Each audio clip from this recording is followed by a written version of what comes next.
మహాపరిశుద్ధుడా, మహోన్నతుడా, నిత్యుడా, నిన్న నేడు ఏకరీతిగుణ తండ్రి, మార్పు చెందని దేవానికి స్తోత్రం చెల్లిస్తున్నాను. ఈ ఉదయకాల సమయంలో సజీవులుగా ఉంచావు. ఈ దినం చూడలేక అనేక మంది వెళ్ళిపోయి ఉన్నారయ్యా. వారికంటే గొప్పదాన్ని కాదు, మంచిదాన్ని కాదు, ఉచితమైన కృప ద్వారా మా ఆవశ్యపడికి ఇచ్చినందుకు వందనాలు.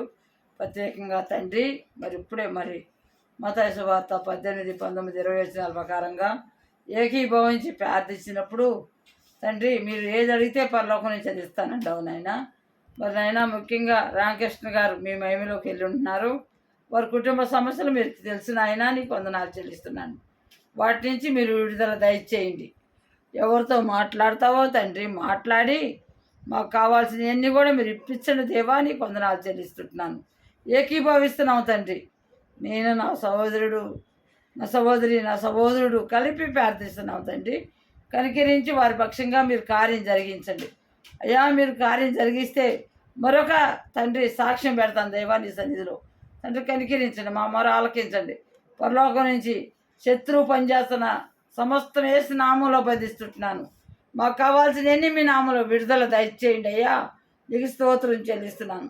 నీ పాదాలు ఎత్తుకొచ్చి ఉంటాను. మనుషులు ఎవ్వరూ హెల్పింగ్ చేయరు. నువ్వు ఒక్కడవే సహాయం చేసే దేవుడు నాయన.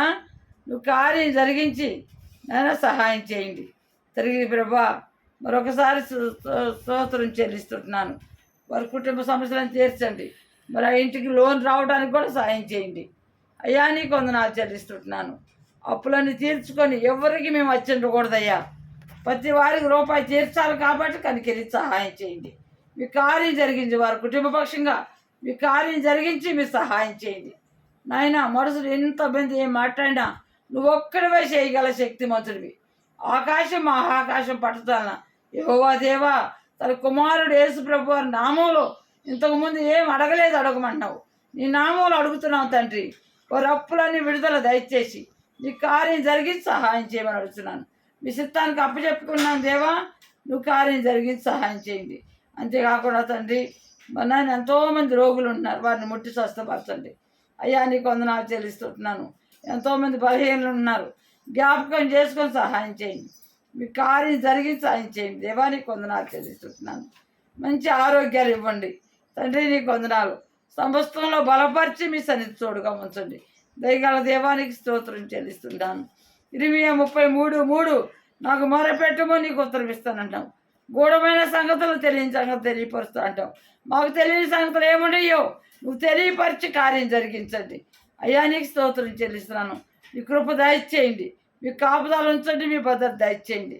మీ సన్నిధి తోడుగా ఉంచమని అడుగుతున్నాను దేవానికి వందనాలు చెల్లిస్తున్నాను అయ్యా. అడుగుము జనముల స్వాస్థ్యంగా భూమి దిగంతల వరకు స్వస్థగా ఇస్తారన్నావు. అడుగుతున్నావు తండ్రి, మాకు జనముల స్వాస్థ్యంగా భూమి దిగంతల వరకు స్వస్థగా దయచేయండి అయ్యా. నీకు స్తోత్రం చెల్లిస్తుంటున్నాను. ఆ రీతిగా నాయన ఆరాధన ఆదివారం ఆరాధనలో కూడా నువ్వు తోడుగా ఉండండి అయ్యా. అనేక మందిని మా మధ్యకి నడిపించండి నాయన. మీ కృపకి సహాయం చేయండి దేవానికి స్తోత్రం చెల్లిస్తున్నాను. మనుషుల వైపు చూస్తలేదయ్యా.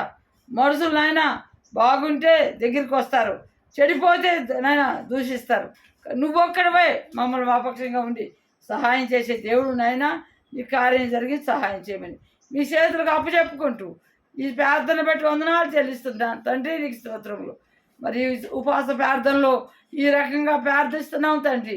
కరికరించి సహాయం చేయండి నాయన. మరొకసారి ద్వారం తెరవండి, మార్గం సరళం చేయండి. కట్టాల్సిన వారందరికీ ఎలా కట్టాలో సహాయం చేయండి.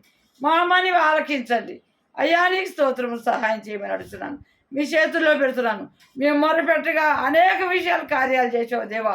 ఇప్పుడు కూడా నువ్వు చేస్తావని నమ్ముతున్నాను తండ్రి. నీకు వందనాలు చెల్లిస్తున్నాను. మీ చేతులకు అప్పచెప్పుకుంటూ మరొకసారి నాయన, నన్ను భర్త విడిచిపెట్టిన సహోదరుని కూడా ఆదరించి లేవనెత్తండి.